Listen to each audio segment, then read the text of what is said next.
Hello Airsoft friends, and welcome to this video where we're going to be looking at a very interesting comment I saw on a Facebook group. It was a couple of weeks ago, but I've only just now got around to doing a video on it because there are some other things I wanted to focus on first. However, it's now time. We have come back, we're reviewing it, and it's something which I feel like I know what the answer would be, but I'm really curious to present it to you to see what your thoughts are on what this person has said. No names will be shown, of course. We're just showing off the comments and we can see what people think. So anyway, getting into the thing.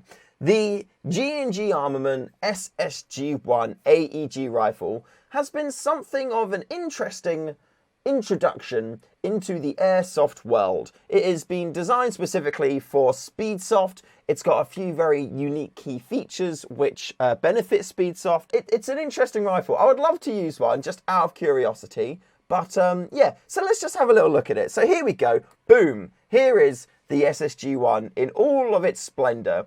So you can see it looks a bit weird, and there's a few key kind of factors here we'll go over to like see how this is mainly different from a regular AEG that someone like you or me would use, because no Speedsofters watch this channel, do they? So checking out the rifle, there's like 2 or 3 really obvious things you can see that separate it out from a regular AEG. So you've got the enlarged trigger here, and that's from the kind of paintball-y style double tappy speedy shooty type setup, which is something which I think that we all can admit is very fun to come up against in the game. Then next of all, you've got the stock here, and it's got the angle attachment on there, and I know that a few people do use that in the field. Generally it's for people who either wear the big mesh masks or they wear like a Dye I4 or a Dye I5 mask, which means that you kind of need to get your head lower than you would normally do, but because the mask is there, you can't really get the lower. So angling the stock down like that, which allows you to kind of do this,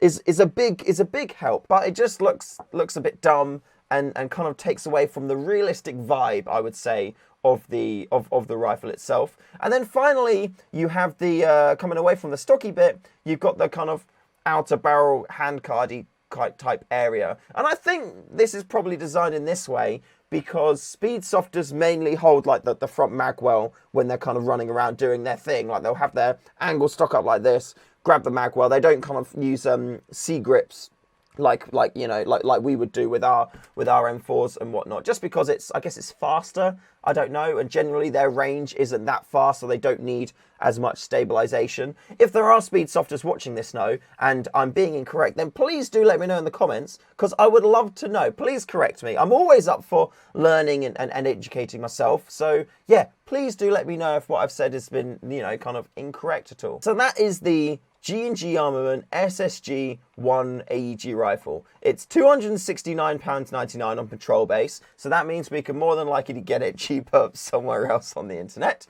It's 11.1 volt LiPo, Speedsoft Wet Dream apparently, and it's full face mask compatible. So yeah, that kind of goes back to what I said about the angled stock. Allows you to pretty much wear anything on your face and you'll be able to see down your sights in theory.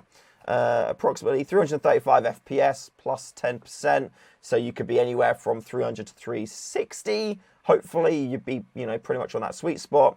Magazine, and that's kind of it. That's pretty much all of the details in there. Semi full auto burst programmable. Does it have what kind of MOSFET does it have? Anything interesting? 6 position rear wide. It's still on Tamiya. Insane. That's pretty much like all of the important information there, but it was specifically designed for Speedsoft. So where does the the interesting part of controversy come, which pertains to this rifle, you may ask? Well, it comes from a comment I saw on a Facebook page of somebody asking questions about the SSG-1, and then the person replying along the lines of saying that this rifle looks very, very unlike a realistic rifle. And if airsofters continue to use rifles which don't look like real guns, then they're going to take UKARA away. Because we're proving that we don't need to use realistic looking airsoft replicas when we play, because we've got things like this. Yeah, that was the comment. And I thought it was quite an interesting one. So yeah, take a moment, take that in, absorb it, And then, you know, let me know what you think in the comments about that, because I think that's just a really silly thing to say. I mean, sure, you may not like speed stuff, you may not like the look of the rifle, but at the same time, I think if somebody's got an interest in it, don't bash them down saying that they're going to get all rifles taken away because they're just going to try and, you know, use this abomination. And to be fair, I don't think this would be the cause of UKARA getting taken away at some point in the future if it did, because if you were a law enforcement agent and you saw somebody running down the street with that, you're not going to look at it and go, oh, that's that Naffy G&G SSG-1 Airsoft riff, look at it. It's got a silly trigger and stock and blah, blah, blah, blah, blah. You're going to be like, crap, somebody's got a gun. This is scary. We need to get some people here on horses who can take this chap out. Cool. No. I think the whole premise of UKARA's getting potentially taken away is quite funny, really. About, well, for this rifle anyway. I don't think that UKARA getting taken away and, you know, our ownership of, you know, riffs that look the part getting taken away is funny at all. I'd be very sad if that was the case, because I don't love them in an emotional way, but I feel connection. I love my riffs.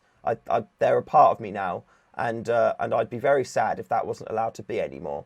But at the same time, I doubt that, you know, the G&G armament SSG-1 is going to be the cause for UKARA's getting taken away at all. It does look strange. It is for a small section of Airsoft, which seems to be getting more popular, which I think is a good thing, because at least then if people see Speedsoft but they don't see, like, you know, the more mainstream side of airsofting, they may then see it and then get introduced to it, which would be cool.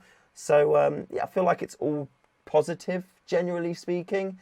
But yeah, it's I'd be interested to see your comments. Do you think that there is any types of riffs that could be used that would then demonstrate that UKARAs are no longer required at all? Or do you think that UKARA is something that's in place, and that, you know, owning a replica is, because it's also, you know, touches on cosplay, it touches on collectors, you know, that there's more to it than just, you know, using them for airsoft use. So yeah, like this rifle aside, do you think there's anything out there that could potentially lead to UKARA being withdrawn?